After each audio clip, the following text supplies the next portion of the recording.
Hey Tony, Hi, Dr. Brooks. how are you? I'm good. I'm so good. It's great to see you. You too. It's so fun to catch up a little bit. So, the purpose of this Miracle Healings podcast is to just let people know out in the universe that are struggling that there is hope. And whether you come to the bridge or not, it doesn't matter as much as that you know that you can get better. You really can. Like you can recover. And I thought of you specifically because I liked how open you were when you came through the program. Like you were very, very open. As you know, some of the people in your cohort were, they almost came to prove their illness instead of improve. Hmm. And that's really, I mean, and a lot of those shifted. I was the same. I mean, I can't, heavens, no judgment. I actually wanted to prove my illness for years. Hmm. But it wasn't until all of my focus was on improving that I was able to get rid of that identity. But you came ready to go. So that's, I Hmm. mean, you're light years ahead of me and most people that come. So maybe just talk a little bit about, I don't have to go overly deep or personal, but talk a little bit about how it felt to kind of know that you were slipping into the dark, like to be feel that that hope was just getting like pinched smaller and smaller and smaller. Oh yeah, for a very long time. And I mean, and to your point of that, a lot of people kind of come in, wanting to like prove that illness and prove that like I can't be helped and everything's beyond repair. I was there. I was like the mayor of there for a very long time. That's awesome. So it was kind of like just for almost my whole life, repeated trial and error and feeling like I kept failing that like once I found the bridge, I was like, I got to do something different this time. And I kind of had this like pep talk with myself before I came and was like, what if I just completely surrendered to this process? What if I just, whatever happens, happens, go in with the most open mind I can possibly have? And that's not to say I wasn't skeptical because I was a little bit, because like, I'm reading about this program, seeing all these great reviews, and it was almost like this, maybe it was a bit of kind of like the pessimist still in me, or kind of like hearing that a lot of people said like if something seems too good to be true it usually is, and this was just so not the case, and I looking back, I did have for, I mean, I would say that I could pinpoint about the past year prior to coming to the bridge was where I had lost like all hope, but it had been slowly, slowly dwindling my whole life, just over such a long period of time. And really getting to that point of like almost I give up, but I Mm. had like the tiniest bit still in me of like, I gotta try one more time, just one more time. And I think wanting it and wanting that change instead of wanting that validation of like, oh, poor baby, you are sick, or, you are mentally ill, or like you have this sick body, sick mind, and wanting to like get rid of that and shed that and instead be like, what can I change? What can I do about this? Because like something's got to give. I think that's where everything really started to shift for me. Yeah, I love that. I think for me, and I only have one life, right? But I think the shocking piece to me was when I started to really get serious about getting getting over myself was to realize how much participation I had had in my own stuff. That was so hard for me to swallow. I'm like, because I'd made a good living off of being a victim of this or of that or of somebody else or whatever. But I just once I kind of sat with it and I thought, you know what, you're subconscious or not, you're driving this thing. And I was like, Mhm. oh no. Like this is so crappy. Can't somebody else be driving? Right. Because I Someone really else take the wheel. really Does this thing have but autopilot? Like, yeah, right. But for you, like when you came, you came through, you were very quick to acknowledge things like that. You're like, no, it probably is partially, or maybe all me. I don't know, but I'm ready to go. I'm ready to get better. And that's why I wanted you on is that's the rare part. I mean, people by the hundreds get better, by the thousands over years, but it's that person that comes in really ready when they're like, I don't really care if it's me. I don't care what it is. I just don't want to be here anymore. And that's that killing of the ego in exchange for the health and for the peace and the contentedness. I mean, that's where magic just happens so fast when you're like, screw the ego. Like, I don't care about this anymore. yeah. And that was kind of the hardest part because it was sort of like I think the perspective has a big hand in how things play out because, when you're saying like you're the one driving the car, it's easy to interpret that as it's my fault. I did this to myself. This Yeah. is, and then you just start, bagging on yourself and dragging yourself down instead of having that answer of like, okay, I am in control. I can do something about this. It's like that perspective shift. So like the reality of the situation is still the same, but you're looking at it with new glasses, like new Right, right. lenses, and you're seeing it from a different way. And honestly, hearing that, when there was a lecture where one of the providers said something about like, fibromyalgia, a lot of it is connected with mental health and unresolved trauma, things like that. And instead of feeling like, oh no, I did this to myself, I was like, wait, this is coming from me. This is great news because that means I can do something about this. It's not this external thing that I have no control over. That was awesome news to me. And I was so stoked to hear it because for the longest time, I thought that like my chronic pain, chronic fatigue was just, it's out of my hands. It's, you know, tough luck, sucks to be you, kid, but like this is what you got. And as soon as I kind of connected those dots of like, no, I have control here and I can make changes and take steps to eliminate this pain and fatigue and tiredness and ache from my life. And Right. I've been, ever since I left, I haven't had any flare ups, which has been just phenomenal. And one of the things that stuck with me the most was when um, that provider had said, your symptoms are real, but they don't have to be. And I have carried that with me like every day. Yeah. Isn't that crazy? Like I hear you talk, and that reason I kind of giggled a little bit is I remember you having that epiphany during one of the lectures. And I kind of glanced around the room, and other people like, wait, don't say that. Like, that's not, no, Yeah. I don't want, And I just sat there like, yeah. It's like, wait, no, I don't want to be responsible. You be responsible for yours, but don't make me be responsible for mine. right. Like, almost how dare you, Yeah. So yeah, but I think that the message that you carry is extremely mature, and it's rare anymore. If you look at the news, it's almost like how many things can you figure out that will make you legitimately a victim? Did somebody say something? Do you have a certain heritage? Do you have a certain whatever education or mind or upbringing? Or did you get abused? Or like there's got to be something that you can find that will give you an excuse for poor performance for the rest of your life. And you came into the space in a different place. You came in and said, I don't give a crap about any of that. Like, I want a better life than the one I'm having right now. I want to feel good. I want better love. I want better resources. I want less pain. I want to sleep better. I want to be more in touch and in love with myself, even like I'll do anything. So Oh, that and believe me, just, I had that laundry list for years where I was like, there's this reason and this reason. This is where I came from. This is what happened to me. This is what I'm dealing with. This is what others have done. And I'm like, look at this. I can't fix this. yeah, And, I hit that point where I was like, something's got to freaking give because throwing everything at that and being like, this is the reason, it's not helping me. I right. spent 10 years trying different things. And as soon as I was able to let go of that and be like, what if I just took accountability? What if I just was like, this is all on me? What would happen? And Yeah. that's how the results started coming. Special, like so special. And within days of that, you came down the stairs and I'm like, how are you? Like, I'm really good. I'm figuring this out. Like, my body feels better, my mind feels better. And I was like, oh, Tony, like, that's awesome. So yeah, you caught it early, and you ran fast. So what would you tell? I mean, and for me, I'll be honest, like, I was not ready for that kind of responsibility for a long time. Like, I really needed probably more validation than I should have needed, Mhm. just my personality type, and a lot of the things that I went through when I was little.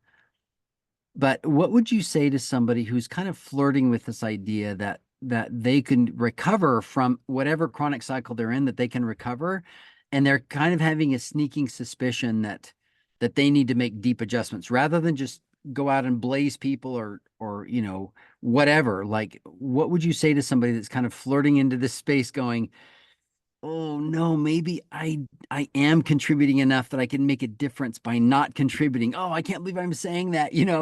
What would you say? Oh, and that's tough because it's so hard to balance feeling I think the balance there is not necessarily feeling at fault, but feeling responsible for yourself.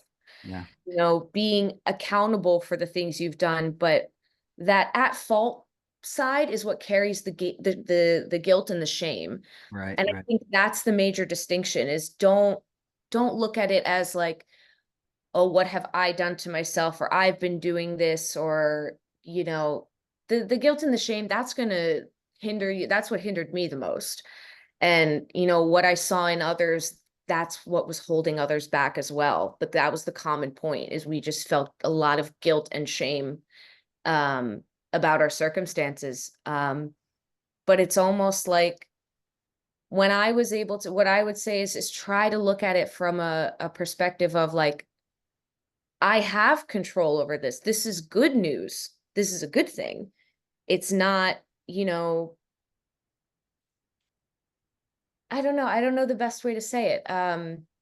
Yeah, it's not, and I love how you phrase that in the beginning. It's not fault, it's responsibility. And Exactly. that's that big separator. Because when you really sit, for me, I just sat there and I was like, crap, like my life is my job, but what about all the reasons that I'm here that I had no control over? Well, that's true, but here you are, man. Like now what are you gonna do? What are you gonna do? And I'm like, well, I can't be. No, no, shut up. Like it's not that. Like you have to start making different choices about the way you think and about the way you perceive and about the way you see yourself and the world. And all that seemed like such a heavy load.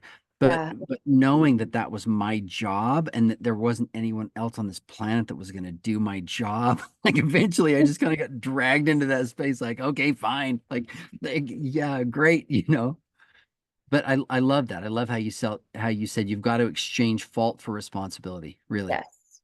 Yeah. And like honestly, and a lot of like depression, anxiety, at least for me, came from feeling a lack of control. And I've had, you know, in other programs or other providers outside of you know, your program, try to say it to me, but it always came across in a way that's like, it's all in your head or it's your fault. And that was not very palatable, especially when you're in such a vulnerable mental space and you are feeling very raw, very insecure to hear that. And then you have those anxious thoughts in your brain that's like, see, I knew it was your fault. See, I knew you were bad. But Yes. instead, having it presented as you're driving the car, you are in control of these outcomes. Like there are actionable things you can do to improve your, whether that's your mental health, physical health, overall well-being, like being able to be in control of the outcome of yourself. To me, that is like gold star stuff there. Like Right. that's the best news because I had a lot of anxiety, a lot of depression because I'm like, I can't control this thing. Right. I can't control when I have these fibromyalgia flare ups. I can't control my blood sugar. I can't control this and that. And being able to be told in a very palatable way, the way that the providers at the bridge were able to frame it for me, made it make sense. Like the dots were connecting, light switches were flicking on, and sometimes things didn't make sense right away, but I also like I encourage people when you're taking on like such a new perspective like this, give it time to sink in Right. and Right. receive it without judgment. Like don't judge it yet, just let it sink in, and if it doesn't work for you, that's fine, but like give it an honest shot Yeah. because this was something so out of my realm of comfort because I was like, oh no, here's somebody going to tell me again this is all my fault and I'm responsible for this and whatever. And it really is just it's so not like that. It is the most like positive and empowering thing that I took away from it that like oh crap, there's stuff I can do and like I can change this thing I've been struggling with for years and years and years and have a like a full, happy, productive life that I'm excited to be a part of instead of dreading every day and being like, gosh, what is going to come my way now? What pain am I going to experience? You know, like this and that, all these unknowns. Now I'm able to kind of roll with it and feel like I have a lot more control over the outcome of my feelings, my body, etc. Yeah. Love it. I love it. I remember. as I was recovering, through my stuff, and after my wife left, and she absolutely should have, I just was not very well developed in some of those ways, and she kind of escaped, and I was, of course, screaming about it, and I remember feeling my pain kind of come and go, it did shift around in my body, and I'm like, why is it doing that? And I just had this thought, like, I wonder if I'm doing that. I wonder if I'm like kind of involved in like shifting these signals of anxiety and depression and pain around, and I think we talked one morning, it's like halfway through. I'm like, how are you feeling? I feel great. I'm like, really? You go, no, I feel great. Like my body feels good. I don't have much discomfort at all. Like I'm just feeling really good. I'm like, well, that's just, I was it's, like almost suspiciously good. yeah. Yeah, right. Like, did somebody sneak something into yeah.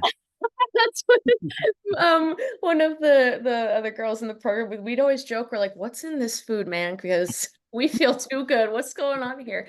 But that's not to say that like struggles didn't come in those following days, and we had Sure. some personal challenges, but being able to tackle it from such a different perspective and a new mindset made it so much, not easier, because it's still difficult to deal with the really big feelings, but it was almost like, instead of being lost in the woods and trying to use moss on rocks to figure out my way home, I had a map and a compass now. And like it was amazing to have those resources and learn these things to be able to continue going on the best path for me. Right. Yeah, I love that. I think it's all individual, but I think the same principles end up applying. Like you can't escape the principles of recovery. Like you can have a different personality and a different experience, and you got a different perspectives and all kinds of uniqueness about you. But Hmm. at some point, you have to assume that you are the one that's driving and manipulating. Even if you have to, like for me, I had to sit and think, this has to be subconscious because I would never do this otherwise. Hmm. And maybe it is. And just that little blip of maybe. And then and then I started to feel like things shifting. I'm like, oh, that must be me. I have to be involved. And then it was kind of like Betty bar the door. Then the recovery just goes so fast. And that's for me when I ditched all the pills and stopped the therapy and I stopped all that, stopped seeing anybody for anything. I'm like, I'm done with that. I get it. And then when my shoulder would hurt, my back would hurt, I get depressed or I couldn't sleep or I was anxious, I would be able to stop and say, shh, like, what are you doing? What just happened? Oh yeah, I saw a car that reminded me of, well, that's a trigger, but you can't live your life based on, yeah, that's true. Okay. So like becoming your primary care provider, I mean, it's daunting, but it's also pretty cool. Yeah. Yeah, it's definitely like a scary cool combo, which is interesting to feel, but once you just kind of like radically accept it, it is so just freeing and gives you such a new perspective on life. I love it. It's been nuts. It's been challenging. Going through this recovery was easily the hardest thing I've ever done. Yeah. Easy, and some of the other people that I was with had said, like, I wouldn't have known that you were struggling so much, or, I didn't know you were such a different person before this. And it just put into perspective for me how quickly and how radically things can change when you just surrender to the process and you just give it everything you got. I truly gave it 110%. And man, I was exhausted, Yeah. was tired. I had some days where I was like, I just want to stay in bed. But then I had these secondary thoughts come up. It's like, but what's going to happen if you just stay in bed? What are you going to get out of today? You're going to miss a lecture. You're going to miss this awesome hike. You're going to miss out on a good lunch. And then you're back in the same pattern as you were in before. Right.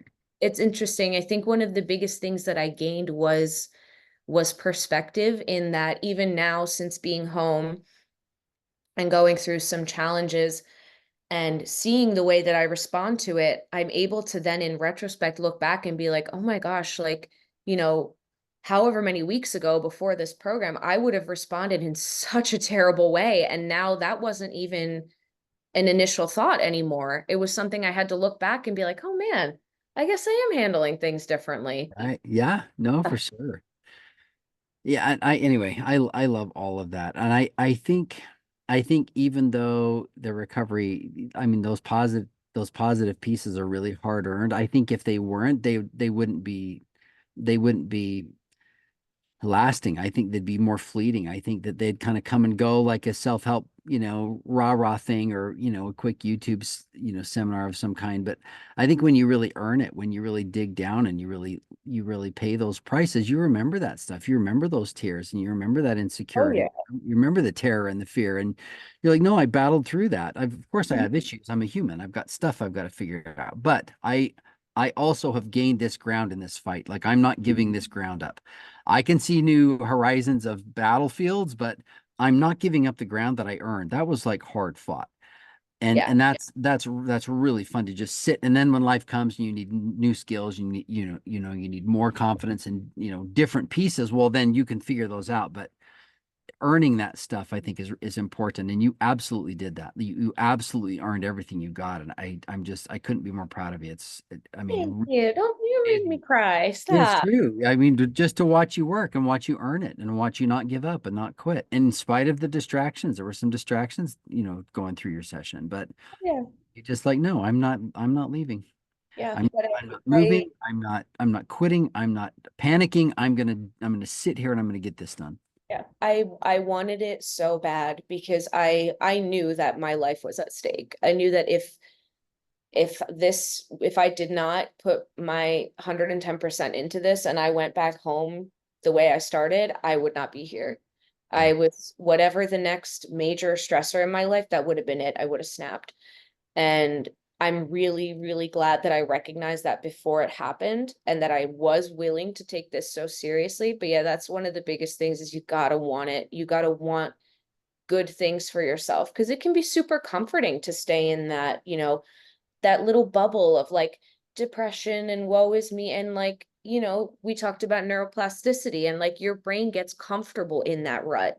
Yeah. And climbing out of that is the scariest thing because it's completely new. You're trying new patterns, new things. Like that was really scary for me because I had lived the last like 10 plus years of my life in this dark little cave and I did not want to come out.